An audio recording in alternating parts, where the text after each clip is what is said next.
Bien, ¿qué es lo correcto? El ministro acaba de decir, el ministro del Interior acaba de decir que, perdón, de Defensa, que toda esta zona es como Afganistán, ¿no? Para tratar de hacer un símil hablando de las guaridas o las cuevas donde se ocultan estos terroristas. Esta mañana hemos invitado a Roberto Quiabra y a Carlos Tapia para tratar de entender lo que está pasando. Buenos días a ambos. Buenos días. Buenos días.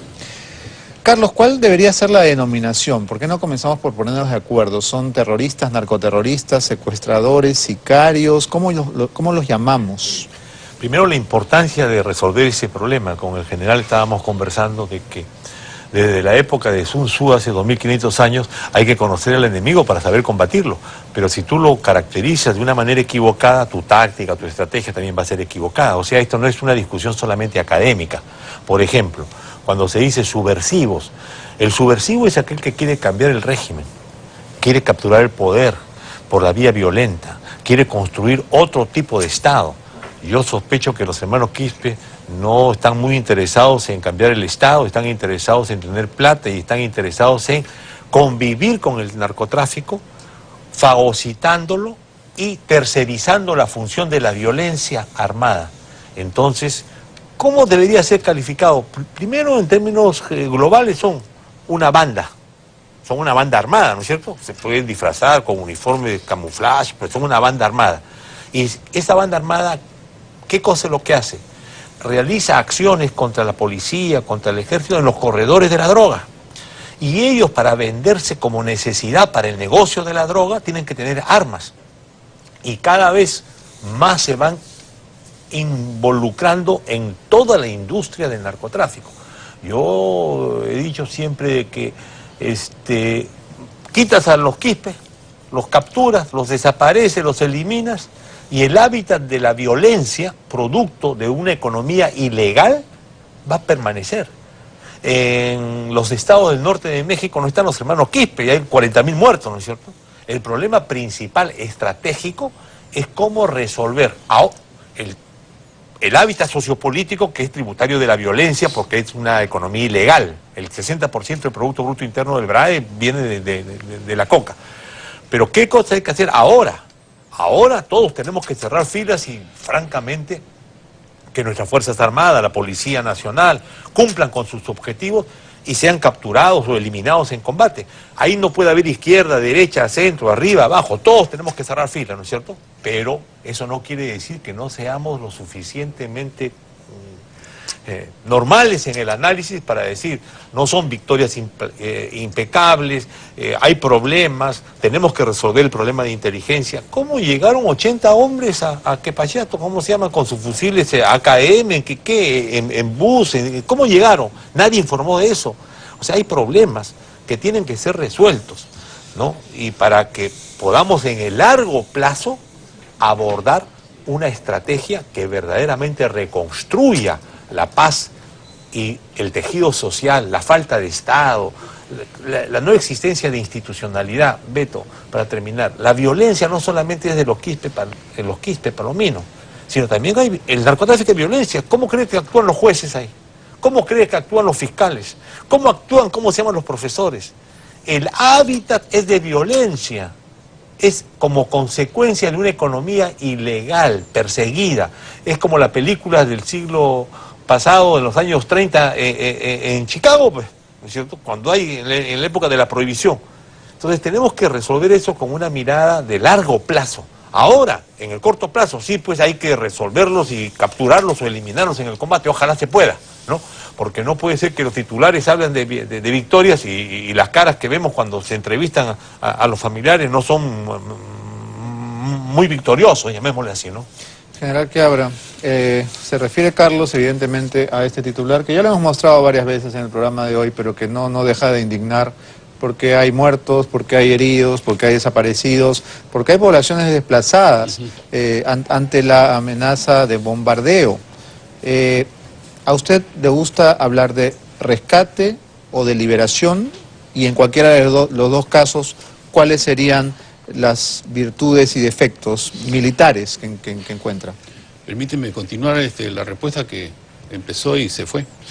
¿quién es el enemigo? Yo creo que el Perú no puede cometer el mismo error de los años 80, ¿no? Dijimos que eran unos delincuentes abigeos y nos encontramos con que eran unos senderistas subversivos que tuvieron un iluminado que les dijo hay que destruir al Perú y matar a su gente para hacer un Estado mejor. Y tuvimos 20 años de muerte y destrucción. Hay dos tipos de guerra, la guerra convencional y la guerra no convencional. En la guerra convencional es que se enfrentan dos fuerzas armadas. Y en la guerra no convencional hay tres modalidades hoy en día. La subversión, el terrorismo y el narcotráfico. La subversión es la guerra que tiene que lidiar un Estado contra una organización que con apoyo o no del exterior emplea métodos violentos para destruir la sociedad y tomar el poder y cambiarlo de acuerdo a su ideología. Eso es lo que tuvo el Perú con Sendero Luminoso. Terrorismo es lo que tiene Estados Unidos y Occidente, que viene luchando contra Al Qaeda, porque el terrorismo no busca tomar poder. Al Qaeda quiere tomar el poder en Estados Unidos, no, y sin embargo hizo el 11 de septiembre, ¿no? Vino lo de Londres, lo de Madrid. Pero para que Estados Unidos pueda ejecutar a los terroristas necesitaba un territorio. Entonces dijo, están en Afganistán. Después dijo, están en Irak y total lo asesinaron a Bin Laden en Pakistán. Y el narcotráfico que tiene su elemento armado. Porque no tenemos cuenta nosotros que el Perú es el primer productor y exportador mundial de cocaína y que este gran negocio requiere pues defender su cocina. Acá se hace la cocaína. Y cuando ellos contratan sicarios, contratan profesionales. Y así es como sicario urbano, tienes unos sicarios rurales que conocen el terreno, tienen armas y que están actuando ¿contra quién? Contra la fuerza del orden, que son los que con su presencia están malogrando el negocio. Entonces, cuando nosotros decimos quién es el enemigo y cómo hay que combatirlo, tenemos que decir que es el narcotráfico. Algunos que dicen, no lo reduzcamos a que son guachimanes del narcotráfico, como si el narcotráfico fuera una amenaza más suave que la subversión. Yo preferiría que estos fueran subversivos y no narcotraficantes. ¿Por qué? Porque los subversivos lo puedes trabajar con ideología, ya los hemos ganado. El que tiene a la población gana.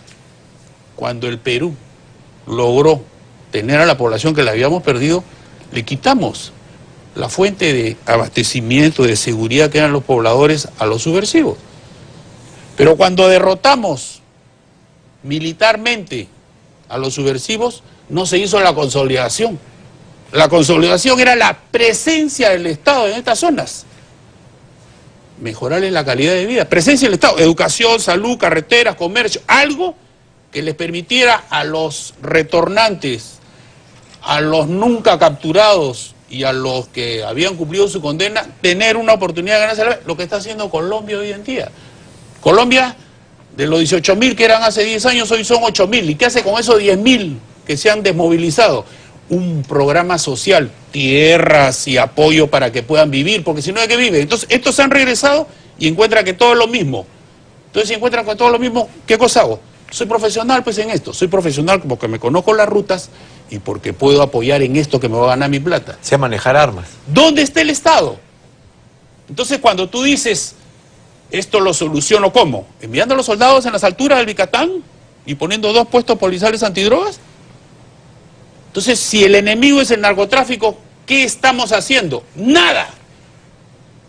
¿Hay lavado de activos? ¿Control de lavado de activos? Salen los principales directivos de la Corte Suprema, Fiscalía de la Nación. No pueden hacer lucha contra el lavado de activos porque no está el reglamento. Porque cuando piden una información se demoran 1 año en darla. Estamos controlando los insumos y voy a repetir y deben haber escuchado varias veces, hace más de 8 años que se piensa hacer un software para controlar los insumos químicos que permiten la fabricación de la cocaína. El 95% viene del exterior. ¿Dónde está el software? ¿Somos incompetentes? ¿Las universidades no pueden dar un ingeniero que pueda hacer un software? ¿Cómo controlamos los insumos? Los insumos entran desde afuera y llegan cada vez más al BRAE y al Guayaga. El BRAE, ¿por qué es importante? Porque es la mejor hoja de coca, produce la mejor cocaína, en menos hectáreas se hacen más cultivos y ya no da 3 sino hasta 5 cosechas. Y los insumos entran y la cocaína sale, la droga sale desde el Guayaga y sale por los puertos. Entonces nosotros queremos darle solución, ¿cómo? Con los soldados, con los policías. Entonces se te presenta este secuestro que la liberación se dio por presión, porque yo no sé cómo hay algunos que dicen, no puede ser por presión, hay indicios que han pagado. Yo no sé cómo él sabe que no es presión y hay indicios que él ha visto que han pagado, él ha visto el cheque. Esa persona ha visto el cheque. Dice que son 3 millones, me imagino. Tendremos un contacto dentro de la empresa. Lo que pasa es que no se termina de comprender todo el rompecabezas. Si los rehenes fueron liberados y no fueron rescatados, ¿por qué fueron liberados? ¿Porque se rindieron los...? Hay algunos rehenes que yo he escuchado que dicen que escuchaban el ruido de los helicópteros encima de ellos. Hay otros rehenes que han dicho que la peor noche que pasaron fueron cuando roqueteaban los helicópteros. La capacidad de los hermanos Quispe, porque hay uno que dice que era como la FARC, la capacidad de los hermanos Quispe les podía permitir tener 40 rehenes y desplazarse con los 40 rehenes, o como otros dijeron que tenían tanta capacidad que se habían repartido por grupos. No, la capacidad era tenerlos hasta un momento donde los sueltas, porque no te da para más tu capacidad. Claro, pero el momento en que lo sueltas, se supone, poniéndonos en la lógica del secuestrador, es el momento en que cobras, obtienes algo a cambio. El que hayas cobrado o que haya sido por presión, ¿quién lo sabe? Ellos. Ellos, correcto. Entonces, ¿el interés cuál era? Liberar a los rehenes. Felizmente, que no ha habido un rescate militar. Porque si con lo de Chavín están todos enjuiciados, con este rescate militar en la selva, donde tú no sabes ni puedes distinguir si son los rehenes o si son lo de la familia de Quispe, estarían todos en la Comisión Interamericana. Porque hay que recordar que en la primera acción que hicieron de esta operación de excelencia, que lo debe haber hecho un analfabeto, todos están enjuiciados, ¿no? En la única acción que tuvieron. Todos están enjuiciados. Estamos hablando del año 2008. Todos están enjuiciados porque hicieron una operación y murieron 3. Y como no le encontraron armas, hay que tener en cuenta que acá hay niños. Porque no solamente los niños hay que tomarlos en forma aislada, que los tienen ahí. Los niños hay unos que dicen que ya tienen 15, 20 años y otros que tienen 12. Entonces, ¿qué hubiera sucedido si hubiera habido un enfrentamiento y morían los niños? No quisiera ser jefe de patrulla. No quisiera ser jefe de patrulla. Porque pasarían 10 años, 20 años y estaría enjuiciado, ¿no? Si no me enjuician acá, me enjuician de afuera también. Entonces, yo creo que este tema de la liberación de los rehenes y este tema con las muertes de nuestras fuerzas del orden, tienen que llamarnos a meditar a todos. ¿Quién es el enemigo y cómo se soluciona? Cuando llamamos a la unidad nacional debe ser sinónimo de plan nacional.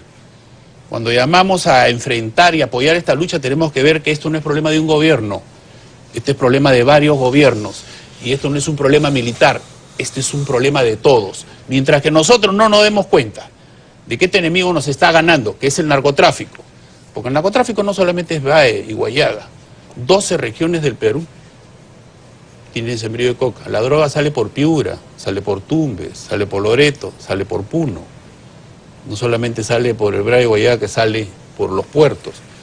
Entonces, no pensemos, como dice Carlos Tapia, de que si hoy día agarramos a los 3 hermanos Quispe, terminaron los problemas en el Perú. No, son parte del problema. Es la parte armada del narcotráfico que está buscando que salgan las fuerzas del orden para que no malogren el negocio, porque ahí se cocina, ahí se fabrica la cocaína.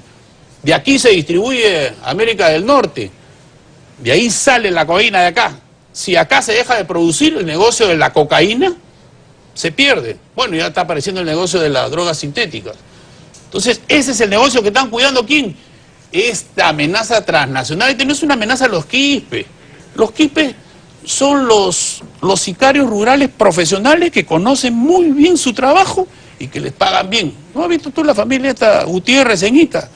Que le está lavando, ¿no? 100 millones Entonces, de dólares. cuando ellos le preguntan, Artemio, se ríen. De Abimael, que se muera. Y ellos son el Partido Comunista Revolucionario, militarizado. O sea, y le hacemos bastante propaganda, ¿no? Porque ellos viven, por si acaso, los subversivos estos, los chicos estos, viven de la propaganda. Yo conversaba con Carlos y le decía, imagínate tú un artista de televisión que no le haga propaganda. No lo contratan para ninguna miniserie. Y esto lo estamos haciendo famosos. Si esto lo pones en el anonimato, no lo conoce nadie, los hermanos Quispe. Hay que actuar sobre ellos, pero no pues con publicidad. Ya está bonito, ya sabemos quiénes son, todo. Carlos, quería aprovechar también para aclarar un poco la situación en estas zonas, porque todos estos nombres, Quiteni, Quepachiato, son nombres novísimos en la cabeza de la mayoría de peruanos.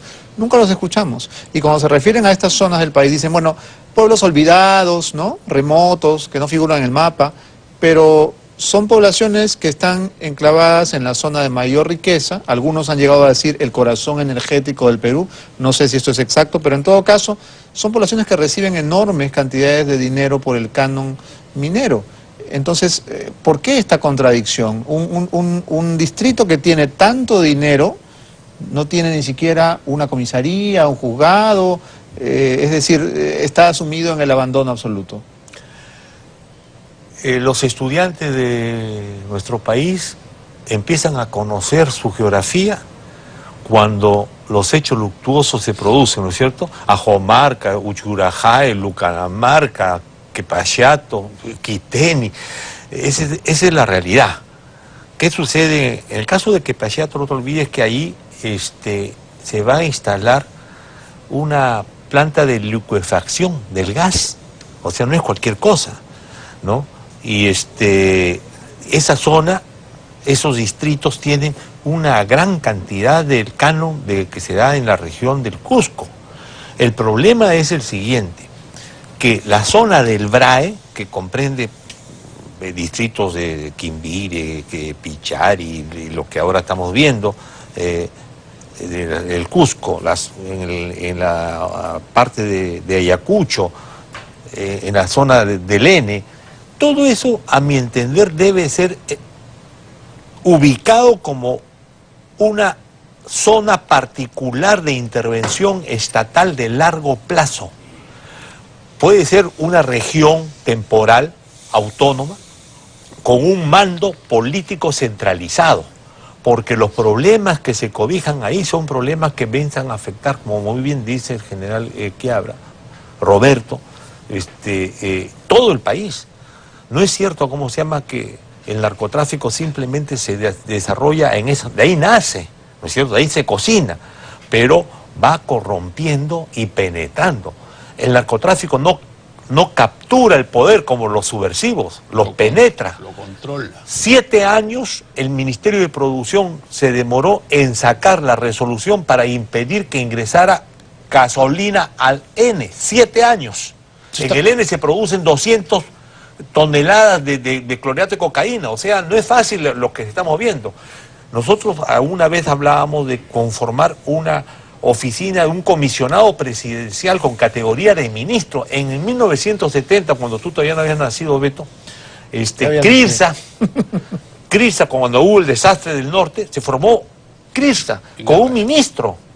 ¿Por qué? Porque ahora se dice, ¿quién es el responsable de lo que está sucediendo? A mí me preguntan a veces en la calle, ¿y quién es el jefe militar? Yo, que más o menos estoy metido en el tema, no sé quién es el general que está conduciendo esto, y quién es el jefe de la policía, tampoco sé, ¿no es cierto? Entonces tiene que haber una responsabilidad política, y vas a ver ahí, con esa categoría ministerial, para organizar un plan, estoy totalmente de acuerdo con el general Quiabra, de mediano y largo plazos. Es mentira que se va a resolver el problema en el corto plazo. Y por lo tanto el atolondramiento que ahora imbuye las mentalidades y las confusiones que se empiezan a dar cuando se dice que el BRAE es igual que el Guayaga o que Afganistán. Que Afganistán, Dios mío, ya las cosas son delicadas, ¿no es cierto? Y no nos lo dicen cualquier persona, nos dicen los altos funcionarios que deberían estar metidos en el tema. El problema es la narcocorrupción. La narcocorrupción es cuando ya te vas a convertir en un narcoestado. El presidente Calderón, que ya está de salida después de 5 años, le han dicho, la estrategia que usted aplicó ha fracasado, porque el presidente Calderón empleó a las Fuerzas Armadas desde un inicio para la guerra contra el narcotráfico. Dice, primero debieron decir que era una lucha, no una guerra. 50.000 muertos, porque había no solamente el enfrentamiento entre los cárteles, sino también con la fuerza del orden. ¿Y qué cosa ha dicho el presidente Calderón? Si yo no hubiera empleado a las Fuerzas Armadas, hoy día el crimen organizado estaría colocando al presidente. El narcotráfico, que es mucho más peligroso que esto, penetra de 2 formas, como dicen ellos, por el plomo o por la plata. O te rompo la mano o te rompo el alma. O te compro al político, al juez, al policía, al militar, o te mato. A ese nivel queremos llegar. Entonces, si nosotros continuamos pensando de que el problema son los hermanos Quispe y que vamos a ser unos fracasados si no capturamos a los hermanos Quispe, no estamos viendo que el serio problema es el narcotráfico, y el narcotráfico lo tenemos en la vida diaria. En la vida diaria. Y esta violencia que se da dentro de la ciudadanía es una violencia diferente a la que teníamos nosotros, y ya muestra la presencia de los cárteles. Los ajustes de cuentas no existían en el Perú hace unos 10 años.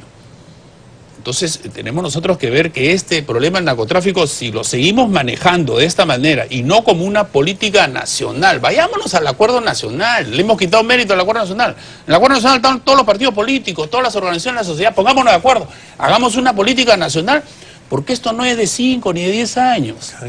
Esto no es de 5 ni de 10. Aquel que diga que yo me voy a ir y voy a derrotar y voy a limpiar el BRAE, no se engañe, que no lo engañen. Este es un tema largo. Esos que comparan el BRAE con el Guayaga y dice el famoso Plan San Martín lo vamos a aplicar en el BRAE.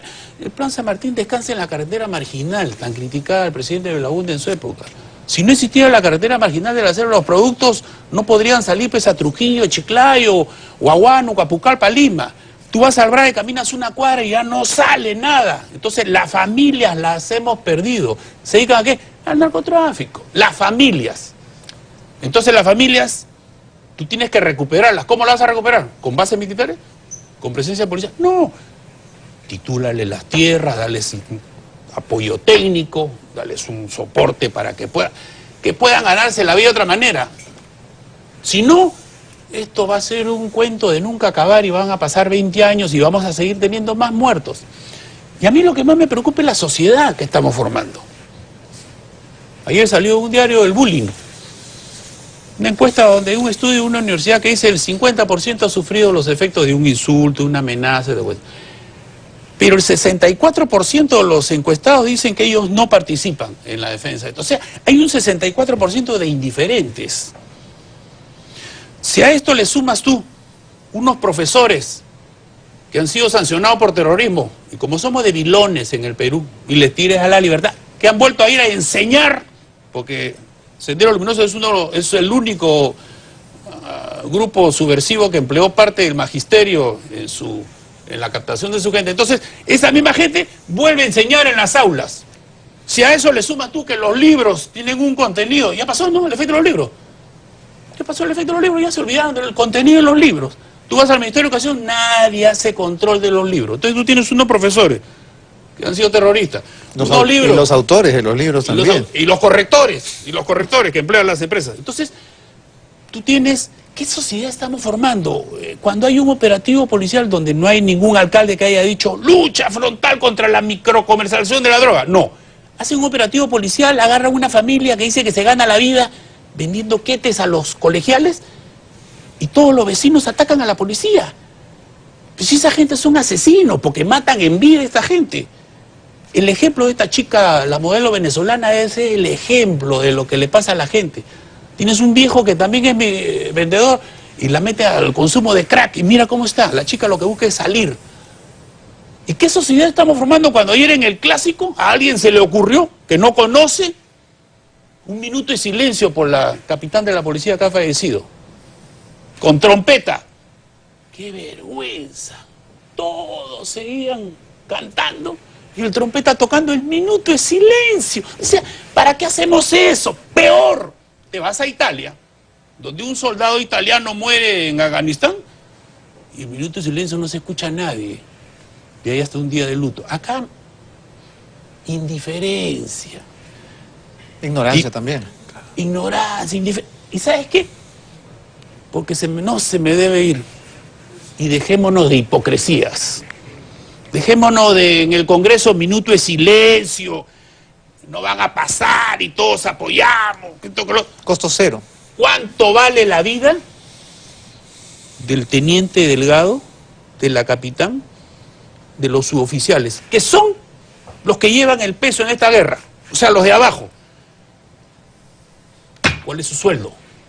¿Y cuál es su pensión? Contigo lo vimos en un programa, cuando el gobierno ese que se fue, quería darles el 80%. ¿Cuánto vale la vida para la familia? ¿Cuánto cree que le va a tocar de pensión a la capitán y al teniente? ¿Cuánto? ¿200 soles? Porque la capitán tiene 12 años de servicio, el teniente tiene 5, los suboficiales tienen 3 años. ¿Cuánto le vas a dar de pensión? ¿Cuánto vale el hijo que hoy día sufren, de esos 2 hijos que todavía no aparecen? ¿Cuánto va a valer su pensión? ¿Por qué? Porque seguimos del 100% del sueldo, solamente el 5% es pensionable. Y el ministro de Economía no le da la gana de hacer algo. Nadie está pidiendo aumento. Homologar como debe ser, como la gente. ¿Por qué no va el ministro Albrae? El ministro de Economía que vaya Albrae. Y ahí que le digan los oficiales, porque el que hoy está en retiro, le quiere seguir poniendo bonitos. Y cuando te mueres, o cuando quedas discapacitado, como van a quedar los que han pisado las minas, le vas a dar solamente el porcentaje que te corresponde del pensionable. A ver si nos dejamos de hipocresías y de una vez, si quieres apoyar, dales lo que les corresponde. Entonces esos hipócritas que hablan de unidad nacional, de viva las Fuerzas Armadas y heroína, ya es tiempo, porque le costó muy barato al Perú. La paz de hoy día le costó baratito. Un soldado valía 47 soles. Y cuando se iba de baja valía 110 y lo abandonaste. Entonces nos hemos acostumbrado a que les cueste barato la vida de los que hoy día están nuevamente rescatando a gente que no conoce, ¿no? Expuestos a que los enjuicien, a perder una pierna, a morir, y a que su familia se contente pues con sus 200 soles. Entonces, no seamos así los peruanos. A ver si los peruanos somos un poco más conscientes, nos damos cuenta del problemón que tenemos, que es el narcotráfico, nos juntamos todos de un plan nacional, que esa es unidad nacional, y a la gente, esta gente que da la vida porque va y arriesga su vida, a ver si la tratamos bien. Porque ¿sabes qué? La pensión para las viudas y para los que son veteranos de guerra solamente les alcanza para pagar sus medicinas. O para ayudarlo a uno de sus hijos a criar un nieto. Porque cuando estuvieron en actividad, no pudieron darle educación de repente a uno de sus hijos. La pensión ya no es para irse de viaje porque no te alcanza. La pensión es para su salud y para apoyar a uno de sus hijos. Dejémonos de hipocresías y hagámoslo de una vez. Y no sigamos dilatando. No hagamos que los retirados tengan que hacer marchas, ni que los de actividad ganen una propina en base a bonos, y que cuando mañana, porque están arriesgando su vida, se den cuenta de que lo que lo dejan a sus familiares no les alcanza para nada. Entonces, tenemos 2 grandes temas. O lo vemos en un plan nacional y nos dejamos hipocresía, o continuamos nomás con esta coyuntura. Dentro de 2 o 3 días va a aparecer otra noticia y nos vamos a olvidar de estos chicos y vamos a tocar otro tema. Entonces, ese debe ser la consecuencia de este toma de rehenes y esta recuperación con vida de ellos. Qué suerte la de ellos. Gracias, general. Gracias. Carlos, en este momento, cuando escuchamos las declaraciones del ministro de Defensa que nos dice, por ejemplo, que la zona de combate es igual a Afganistán, o que nos dice que es una falta de respeto que algunos quieran sugerir que ha habido pago, cuando no queda absolutamente claro hasta ahora si fue liberación o rescate, y lo cierto es que los rehenes están con vida, eso es innegable, pero también es innegable que hay muertos, que hay desaparecidos y que hay heridos. Cuando tenemos un titular como una victoria impecable, que esta sí es una falta de respeto, ¿qué podríamos pedirles, exigirles a las autoridades que tendrían que haber tenido las riendas de este operativo? Es decir, hemos visto al presidente de la República otra vez con el uniforme militar, no sé si está en actividad, si es normal ponerse el uniforme cuando la situación, digamos, lo hace propicio. Pero ¿quiénes son o quiénes deberían haber sido los grandes estrategas de todo este operativo y cuánto éxito o fracaso han tenido? Ya. Primero estoy totalmente de acuerdo con lo que ha dicho Roberto. Es imposible pues seguir con esta situación de que el Ministerio de Economía dice no hay plata para las pensiones de los militares o sus regulaciones que ellos piden, en fin, ¿no? a veces cuando se administra el poder arriba en las oficinas y que están alejados de la realidad del país, se pueden cometer todas estas cosas. Y la insensibilidad nos gana a veces, ¿no? Pero lo que contestándote, creo que primero es el Comando Conjunto de la Fuerza Armada el responsable de lo que está sucediendo en el BRAE. A diferencia de lo que sucedió en el Guayaga, era un frente policial, el frente policial del Guayaga. La responsabilidad en el comando de todo esto es del Comando Conjunto de la Fuerza Armada, ¿no? Ahora, los ministros del Defensa y del Interior creo que viajan a las zonas, acompañan de cierta manera, pero no aparecen pues como los responsables políticos de un enfrentamiento de tal calibre, ¿no? Cuando se dice que lo que sucede en el BRAE es semejante a lo que sucede en Afganistán, yo siento un escalofrío en la columna vertebral, ¿no es cierto? Digo, y cuando lo he escuchado también al ministro del Interior ayer en un programa de televisión diciendo las cosas que está diciendo, siendo ya un dolor de cabeza más agudo. Entonces, el problema no solamente es policial militar, sino, como se ha dicho, un problema mucho más complejo. Generalmente, cuando un problema es complejo y tiene ese efecto de diversos sectores y factores, se le califica de político. El tema es político porque los especialistas y los técnicos no lo pueden resolver. Si no, ¿para qué se tiran los políticos? A veces se dice ahora, no, los políticos que confunden las cosas, que se resuelven desde el punto de vista técnico. No, es al revés.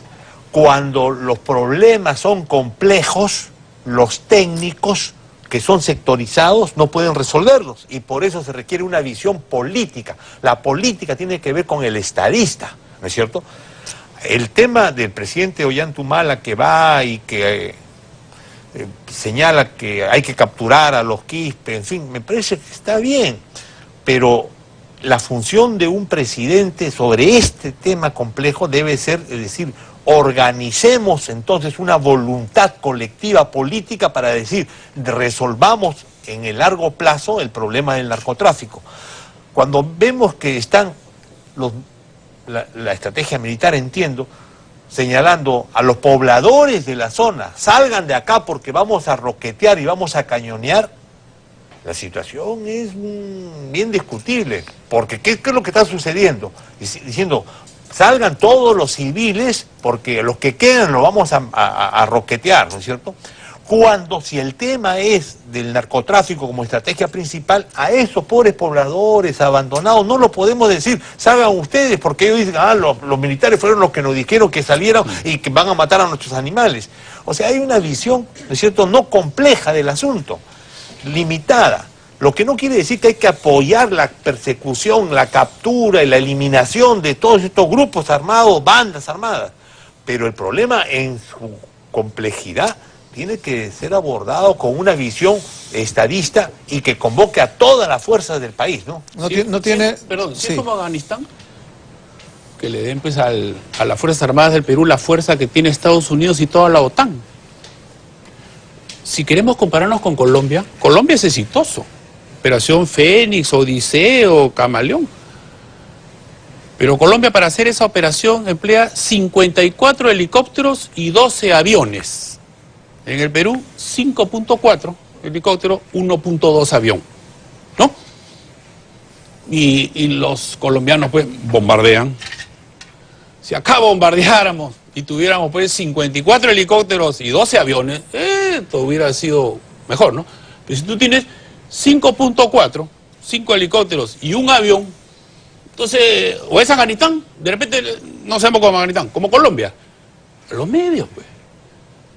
Entonces, encima de eso, tú quieres operaciones militares en un terreno tan difícil que dicen que es como Afganistán, y le das ¿qué? Pero Afganistán, discúlpame Roberto, es la intervención de un ejército extranjero. Qué fácil. Claro, Estados Unidos es distinto. Estados Unidos por eso dijo, ¿no? Bush dijo, vamos a la guerra contra el terrorismo internacional, porque el concepto de terrorismo no es igual en todos los países, va a ser contra Al-Qaeda y los países que lo cobijen, porque ¿de dónde empleo toda mi fuerza? Entonces, como ellos son en Estados Unidos, entonces destruyen Irak, destruyen Afganistán y después se van y dan su canchita, hace pues, su chanchita para levantar pues, el país de nuevo, ¿no? En el Perú no puedes hacer esto, pues, porque si el Perú hubiéramos seguido la doctrina americana, hubiéramos bombardeado Huamanga, ¿no? Claro. Hubiéramos destruido Huamanga. Esto es lo que dijo el general Guamán, ¿no es cierto? ¿No? En el 84. No, Guamán dijo que... Huancavelica. A Guamán lo sacaron porque dijo, esto no es un problema militar, sino social. Ajá. Lo sacaron. Porque si quieren, yo puedo bombardear Huancavelica. Claro. Pues. Porque el militar dijo que era un problema social, lo sacaron. Es una cosa increíble. Lo sacaron. Lo que ha sucedido en ¿Por este qué? país. Porque el general era de la zona, pues. Claro, porque era quechua hablante. Era abanquino, era de la zona. Apurimeño, claro. Y dijo, el problema es social, sáquenlo. Entonces tú acá ves un militar que dice, esto no es un problema militar, es social. Este militar, no, sáquenlo. Los militares son fuerza cuartelada. Ahora, en este momento, Carlos, Roberto, en realidad a lo que iba era tratar de identificar quién ha estado al mando. Es decir, el presidente, insisto, lo hemos visto con uniforme, pero apareció en la foto y luego se fue a dar la mano a Obama a Colombia un ratito, regresó y está de foto en foto, ¿no? Porque ahora es la foto con los rehenes y esto parece una especie de roadshow. Pero ¿quién está al mando? ¿Dónde está, por ejemplo, a Valdés no se le ha visto ni el forro? ¿Dónde está el primer ministro? ¿Dónde está, es decir... Acá el jefe del comando conjunto es el que asume. Si es una el tarea... general Howell. Sí, si es una tarea militar... Claro. Si son operaciones... Esta es una operación. Entonces el mérito es de él. El mérito es de él. O el fracaso es de él. Como la captura de Artemio también es de la inteligencia policial y de la patrulla policial de Guayaba. Y de la patrulla militar que capturó físicamente a Artemio. Claro. ¿No? Después. No, después no. No, digo, la inteligencia. No, la captura. Hubo la inteligencia policial que sembró un topo y después hubo la captura física a cargo de una patrulla militar. Entonces, esos son los artífices de la victoria. No este, ni el de acá. Acá también. En esta liberación, tú tienes... ¿Quién conduce?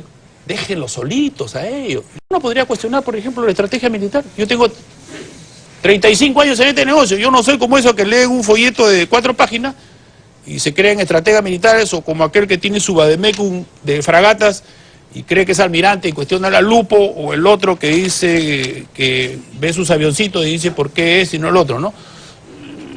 Yo no podría cuestionar la estrategia militar que están aplicando. No, tengo idea, todo, pero una cosa es estar acá y otra cosa es... el caballo. ¿Cuál es la situación?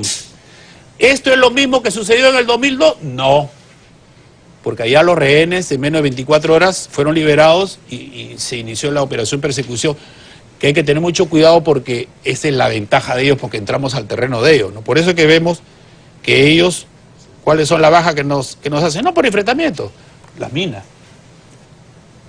Te estoy metiendo pues a mi terreno, ¿no?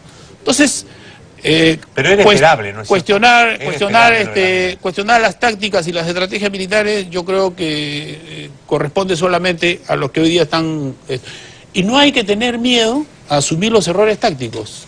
Presidente Santos, en el mes pasado, hubo una operación donde mataron a 35 de la FARC. Y después emboscaron a 11 de las fuerzas públicas. Que dicho sea de paso, lo que tú preguntabas, que ellos tienen un plan que se llama Espada de Honor, que es para custodiar la infraestructura petrolera, que son de los objetivos de la FARC, para el cobro de cupos y para el sabotaje. Y los emboscaron. Y el presidente Santos dijo, este es un error táctico militar que no debe permitirse.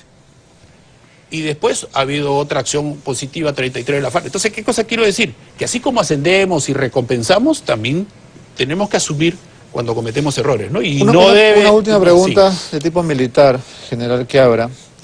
Lo que se dice del helicóptero donde murió la capitana y de un segundo helicóptero que fueron atacados es que 2 policías, 2 suboficiales saltan del helicóptero y luego ante lo tupido del fuego subversivo, los helicópteros se van. Y estos 2 policías quedan en tierra combatiendo. ¿Qué dice, digamos, el manual de operaciones en una situación así? ¿Cuándo se regresa por ellos? ¿No se regresa por ellos? ¿Se les rescata? ¿Se les ayuda? ¿Qué se hace en una situación semejante? Terreno y enemigo. Esta es una situación similar con la del teniente Delgado. El teniente Delgado estaba con su patrulla y hubo un enfrentamiento y el teniente Delgado falleció y no lo podían sacar. Entonces todos desde afuera dicen, ¿por qué no van los helicópteros?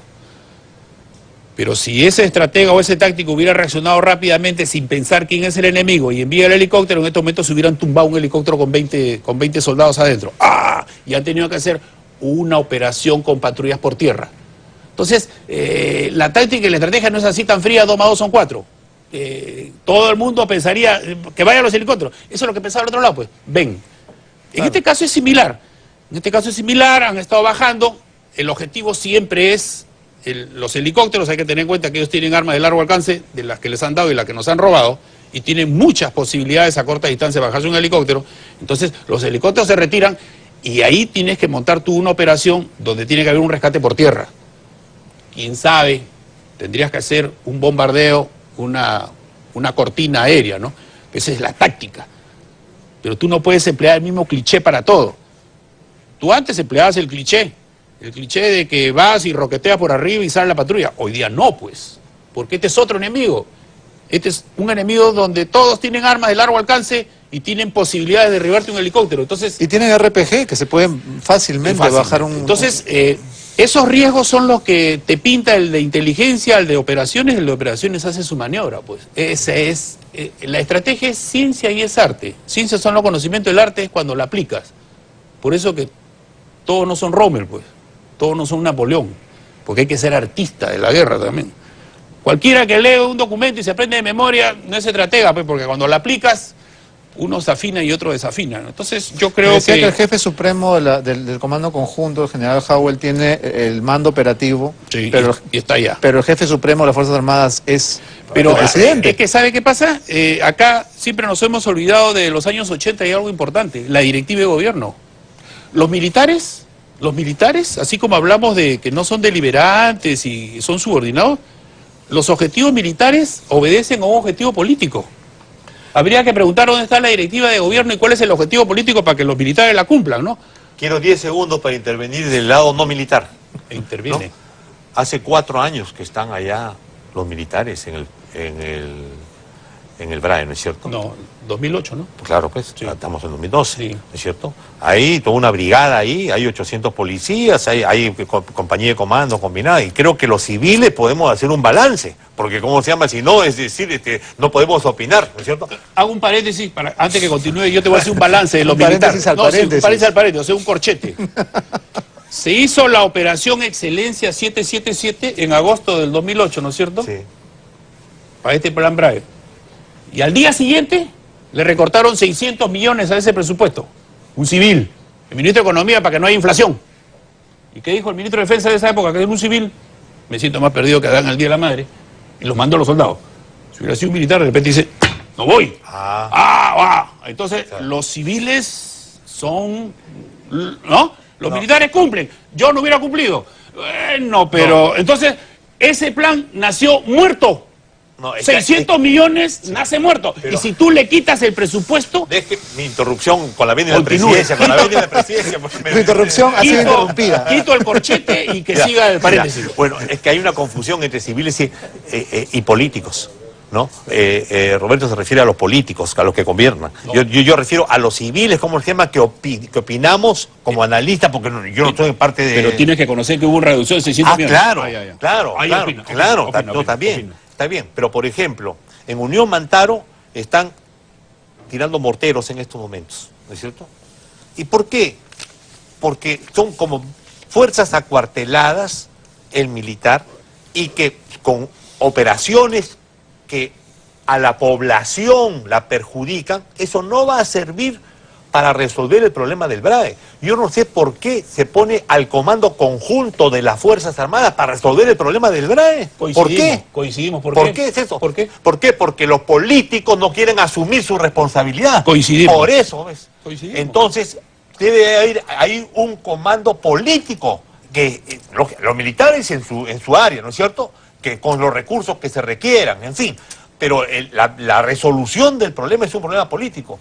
Ayer me han informado que los comisionados por la paz y el desarrollo, que dependen del Ministerio del Interior en esas zonas, no tienen ni secretaria. Y cuando van a la base militar para pedir, ¿cómo se llama?, los pobladores, que le hagan una losa deportiva, los militares, con esa acción cívica, dicen, está bien, hay hay que llevarnos bien con la población, pero esa losa deportiva sirve para secar la hoja de coca. ¿Qué tiene que ver los militares con la cosa? Por eso ¿Qué tiene digo, que ver los militares con que no hay maestros? Por ¿Qué tiene eso que ver que no hay digo. postamentos? Entonces quieren que los militares hagan todo, como pero, siempre. ¿y por qué ¿No? no ponen, ¿Para qué? ¿Por qué no ponen de responsables ¿Para entonces qué? de todo el problema del Que BRAE? cuando sale mal, ya sabes a quién enjuiciar, pero. Pero- Jefe político militar, todo el mundo lo ha criticado. Y era el que aguantaba todo, y ahora está O enjuiciado. sea, la política Asume, pe, y el asume. jefe, el presidente Ollantumala es de verdad, es comandante en jefe de las Fuerzas Armadas, pero también es el responsable jefe de todo el Estado. No le puedes dar a los militares la responsabilidad principal de la resolución de un problema que es multisectorial, que es complejísimo. Carlos, No el puede tiempo ser. nos ha ganado Ya, y ahora tengo que interrumpir. no, antes las que te gane, interrupciones antes- de ustedes, porque ya se acabó el tiempo. No, antes que te gane. Si no vemos que el narcotráfico es un serio problema, de vida no puedes seguir estando al frente de la lucha contra el narcotráfico en el Perú.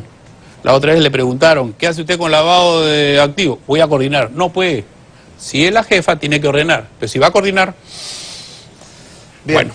yo quiero solamente cerrar esa conversación recordándole al presidente de la República y a las más altas autoridades que hay 3 poblaciones, Alto Lagunas, Incari Nativo y San Fernando, que han sido desalojadas, que han sido desplazadas porque se les ha dicho a hombres, mujeres, ancianos y niños que sus poblaciones, sus casas van a ser bombardeadas. Imaginemos qué pasaría si en vez de llamarse Alto Lagunas, Incari y San Fernando se llamaran San Miraflores. Isidro, Miraflores y Barranco. Pongámonos en ese caso. Vamos a hacer una pausa y cuando regresemos, las congresistas Luz Salgado, Lourdes Alcorta y el legislador Antonio Medina, cuyo primo fue secuestrado por Sendero Luminoso, estarán aquí